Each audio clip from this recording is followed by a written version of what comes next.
So hi, I am Pramod Kumar. Now I will show you my project data scraper. So this is the data scraper extension I have created. So this is how the design looks like. I have created a cool UI, so data scraper, and this is the input. Here you can add the selectors like p tag, h1, class, body, etc. So from here you can extract. If you click on this, it will give you please enter a valid css selector error. So from this button you can export the data, extracted data to csv, but right now it is like blocked.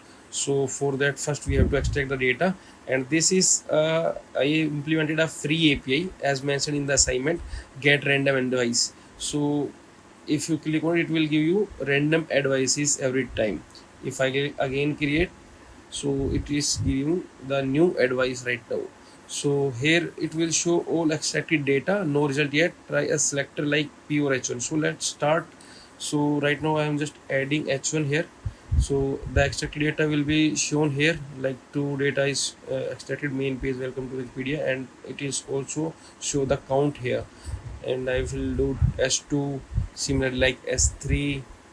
In s3 there are no results right now. So h4 similarly like h5.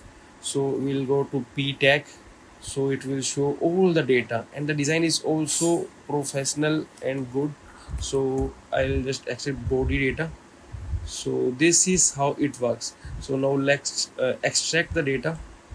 So it is like extracted in .csv file. Now let's open it.